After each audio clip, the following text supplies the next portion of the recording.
अस्सलाम वालेकुम, मैं हूं Rukma Irfan Malik and welcome to another vlog. इस वीडियो में मैं बात करना चाहूँगी कि लास्ट वीक कुछ दिन पहले मुझे किनेट कॉलेज में एक पैनल डिस्कशन के लिए इनवाइट किया गया जिसका मौजू था building a collective agenda for media and information literacy in digital spaces. मतलब कि आजकल टेक्नोलॉजी का दौर है और इंटरनेट हर एक की एक्सेस में है। सो बेसिकली इंटरनेट को हम अपने फ़ायदे के लिए किस तरह से इस्तेमाल कर सकते हैं, किस तरह से बड़े स्मार्ट वे में इंटरनेट का फ़ायदा उठा सकते हैं और डिजिटल स्पेसेस में एट टाइम्स चैलेंजेस क्या क्या आते हैं और इंटरनेट का बेसिकली इस्तेमाल और हम अपने फ़ायदे के लिए किस तरह से इसको इस्तेमाल कर सकते हैं और इसकी नेगेटिविटीज़ से किस तरह से बचा जा सकता है। Basically building a collective agenda for media and information literacy in digital spaces, इसका मतलब आम अल्फाज में ये है, सिंपल डेफिनेशन इसकी ये है। अच्छा, जब मुझे इनवाइट किया गया ना तो नॉर्मली मैं थोड़ा सा अनकंफर्टेबल होती हूँ जब मुझे रूटीन से हट के किसी चीज़ पर अगर बुलाया जाए या इनवाइट किया जाए, but later on I realised कि जाना चाहिए, it would be a good experience. और वहाँ जाके मुझे अंदाज़ा हुआ कि मेरी थिंकिंग गलत थी। वाकई इस तरह की चीज़ों में पार्टिसिपेट करना चाहिए, ये आपके कॉन्फिडेंस के लिए बहुत अच्छे होते हैं। आपको पता लगता है कि आप कितने पानी में हैं, आपका पब्लिक इंटरेक्शन किस अंदाज में हो सकता है, लोगों की क्या ओपिनियन है मुख्तलिफ मौज़ूआत के बारे में और आप क्या सोचते हैं। मैं इसके कुछ पॉइंटर्स तैयार करके गई हुई थी कि मैं इन मौजू पर बात करूंगी, लेकिन जब मैं वहां पर गई सो हर चीज वो फिलबदी थी। जो मेरे दिमाग में उस टाइम आ रहा था और रियल टाइम एग्जांपल्स में से आ रहा था, मैंने उसके साथ रिलेट करके चीजों को एक्सप्लेन किया और मुझे बहुत अप्रिशिएट किया गया। I am actually very glad, अल्हम्दुलिल्लाह। अच्छा, मेरे साथ जो पैनल डिस्कशन थी, तो मैं जिस चैनल पर प्रोग्राम अपना करती हूँ उसी से ही एक हमारे कॉलीग हैं, टीवी होस्ट हैं, राय साकिब साहब, वो थे। फिर एक बैरिस्टर साहब थे, बैरिस्टर अहमद पंसोता साहब। फिर एक एडवोकेट हाई कोर्ट थी, वो थी। और एक और थे, उनका नाम है फहद शहबाज वराइच। सो ये हम लोगों का पैनल था और इसमें एक मॉडरेटर थे जो कि होस्टिंग बेसिकली कर रहे थे। अच्छा, जब ये स्टार्ट हुआ तो basically because I am into journalism field है, न्यूज मीडिया इंडस्ट्री से मेरा ताल्लुक है। बेसिकली डिजिटल मीडिया पर क्या आप सच बोल सकते हैं या नहीं बोल सकते, कितना बोल सकते हैं, इस अंदाज में गुफ्तगू का एंगल जो था वो होने लग गया। और फिर इसमें मैंने अपने कुछ एक्सपीरियंसेस शेयर किए। जब मैंने एक्सपीरियंसेस शेयर किए तो वहाँ पर ऑडियंस में किनेट कॉलेज सुपीरियर यूनिवर्सिटी के स्टूडेंट्स बैठे हुए थे, कुछ टीचर्स भी थे, and everybody appreciated me, even the person who gave me the certificate after the end of this discussion, उन्होंने भी मुझे बहुत अप्रिशिएट किया। सो मैं कुछ पॉइंट्स आपके सामने रखना चाहूँगी। बेसिकली जब मुझसे पहले पूछा गया कि क्या हम डिजिटल मीडिया पर सच बोल सकते हैं या नहीं बोल सकते और कितना हम सच बोल सकते हैं, सो मेरी ओपिनियन इसमें ये थी कि नहीं, हम डिजिटल मीडिया पर भी बहुत ज़्यादा सच नहीं बोल सकते। हमें लगता है हम बोल सकते हैं, हम मेन स्ट्रीम मीडिया से थोड़ा सा ज़्यादा सच बोल सकते हैं, लेकिन बहुत ज़्यादा सच नहीं बोल सकते। मैंने कहा कि बहुत से लोग ऐसे गुजरे हैं जिन्होंने मेन स्ट्रीम मीडिया पर सच बोला और उसके बाद उनको अपनी जान की बाजी हारनी पड़ी। इसी तरह बहुत से लोग ऐसे हैं जिन्होंने डिजिटल मीडिया पर सच बोला और वो गायब हो गए। मैं अभी भी शायद बहुत सी बातें इस वीलॉग में भी नहीं खुलकर कर सकती, लेकिन मैंने कुछ पॉइंट्स रेस किए। मैंने कहा शायद आप में से बहुत कम लोग जानते हैं, मीडिया के लोग मोस्टली जानते ही होते हैं कि वो कौन था है का हैशटैग किसने स्टार्ट किया था, जो कि आज तक ट्विटर पर ऑफ एंड ऑन ट्रेंडिंग में होता है। मैंने कहा जिसने स्टार्ट किया था अरशद शरीफ साहब, उनका नाम था, and he is no more into this world. इसके साथ साथ मैंने कहा इमरान रियाज साहब ने जो उनकी ओपिनियंस थे, आप उससे इख्तलाफ कर सकते हैं उनके नजरियात से, लेकिन जो उनकी ओपिनियन थी या जिस भी अंदाज में उनका अंदाज़े सहाफत था, वो जो भी कहते थे, उन्होंने उसकी कॉस्ट भुगती और 4-5 महीने हमें नहीं पता कि वो कहाँ पर रह कर आए।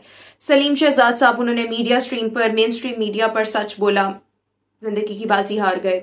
और इसी तरह मुदस्सिर नारू, वी डोंट नो कि वो आज तक कहाँ पर हैं, लापता अफराद में हैं वो।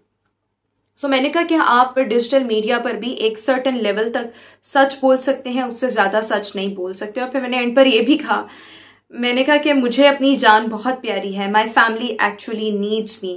मैं उतना सच बोलूँगी जितना मैं बर्दाश्त कर सकती हूँ, इससे ज़्यादा सच जो है ना मैं बोल सकती हूँ। इवन जब हम 4-5 लोग भी बैठे होते हैं, so we are always very conscious about it कि क्या हमें कुछ बातें करनी चाहिए या नहीं करनी चाहिए। और मैंने कहा 9 मई के वाकयात, whosoever was involved into those incidents, और जो भी उस रोज हुआ, लेकिन हमें हकाइक नहीं पता, आज तक नहीं पता, बहुत कम रेयर लोगों को पता। मैंने कहा एट टाइम्स जो बीट रिपोर्टर्स, बीट जर्नलिस्ट होते हैं, उनको भी नहीं हकाइक पता होते। ये सिर्फ उन लोगों को पता होते हैं जो इन कॉन्स्पिरेसीज में या इस तरह की चीज़ों में डायरेक्टली इन्वॉल्व होते हैं। सो मेरी इस पर ओपिनियन ये थी। I have got a few clips, वो भी मैं आपके साथ इसी वीडियो में शेयर करती जाऊंगी। लेकिन उसके बाद हमारे पास हर बंदे का या हर जमात का नैरेटिव ज़रूर आ सकता है। उसके बाद हम अपना एनालिसिस, ऑब्जर्वेशन एक बिल्ड कर सकते हैं, लेकिन असल हक़ाइक़ किसी भी चीज़ के क्या है, एट टाइम्स वो हम मुख्तलिफ अखबार भी पढ़ लें, वो हम डिजिटल मीडिया भी इस्तेमाल कर लें, मेन स्ट्रीम मीडिया को हम उन तक नहीं पहुँच सकते। एट टाइम्स इंडिविजुअल्स को जो बहुत मंझे हुए जर्नलिस्ट हैं, शायद उनको भी ना पता हो, सिर्फ चंद एक लोग या जो 4 दीवारी में लोग बैठ के प्लानिंग कर रहे होते हैं, वो सिर्फ और सिर्फ उनको पता होते हैं। और हमारे यहाँ पर अनफॉर्चुनेटली पाकिस्तान शायद वाहिद ऐसा मुल्क है जिस दिन सुबह जो एक रेडी वाला होता है ना, उसको पता है कि मुल्क कैसे चलाना है, लेकिन सियासतदान जो है शायद उसको नहीं पता कि मुल्क कैसे चलाना है।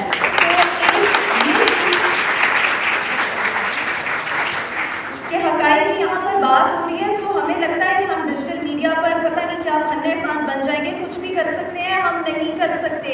9 मई वाक़यात जो भी जिसकी भी गलती थी या जो भी उसमें गिल्टी। फिर एक और सवाल हुआ कि क्या मीडिया जो मेन स्ट्रीम मीडिया और सोशल मीडिया, सो रेटिंग से इनको लिंक किया गया कि रेटिंग का कितना प्रेशर होता है। सो मैंने कहा कि बिल्कुल रेटिंग का प्रेशर होता है, और हमारे यहाँ पर अब मीडिया में 70% आपके डिजिटल की रेटिंग काउंट की जाती है, 30% हमारी मेन स्ट्रीम मीडिया जो टीवी चैनल्स हैं उनकी रेटिंग काउंट की जाती है। लेकिन मैंने कहा कि अगर अवाम जो है वो स्पाइसी कंटेंट सुनना पसंद करते हैं, और अगर आप उनको ऐसा कंटेंट देते हैं तभी आपकी रेटिंग आती है। अगर आप बहुत सच्चे हक की बात करेंगे, आप बिल्कुल सीधा सीधा कंटेंट देंगे, स्ट्रेट फॉरवर्ड बात करेंगे, लोग ये नहीं सुनते, आपकी रेटिंग नहीं आती।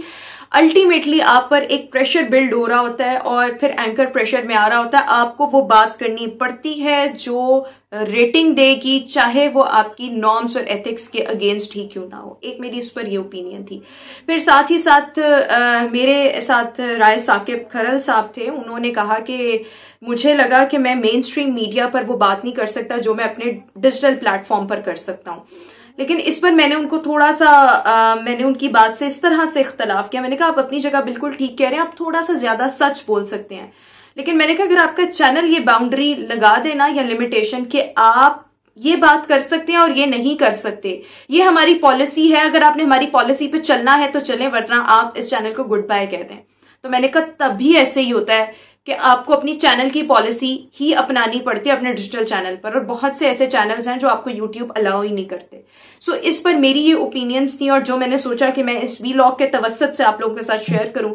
इसके एंड पर मुझे एक सर्टिफिकेशन, और भी लोगों को दिए गए सर्टिफिकेट्स मुझे भी दिया गया, लेकिन मेरे लिए बड़ा प्राउड मोमेंट इसलिए भी था कि एवरीबडी अप्रिशिएटेड मी। एक बच्ची थी वहां पर ऑडियंस में बैठी हुई थी, उसने मुझसे सवाल, गलत बात कर रही हैं, सच ही बोलना चाहिए। मैंने कहा सच, मैंने कहा है बिल्कुल बोलें, लेकिन उतना बोलें जितना आप बर्दाश्त कर सकें। अगर उस सच की कीमत आपकी अपनी जान है तो फिर आपने सच नहीं बोलना, आप दिल में उसको बुरा जाने, जिस तरह से हमारे दीन और मजहब ने भी हमें कहा है। सो उसका ये ख्याल था कि नहीं, जो होगा देखी जाएगी। मैंने कहा जो होगा देखी जाएगी, फिर अगर आप नहीं रहते तो इसका मतलब आपके लिए अपनी जान नहीं प्यारी है।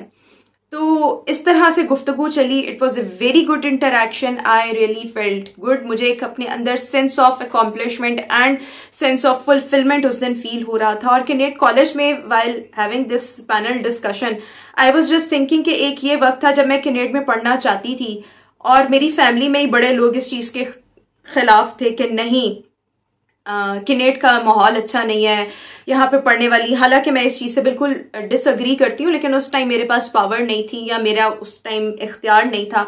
तो मुझे फिर एक दूसरा college which was college of home economics which is now university, उसको ज्वाइन करना पड़ा।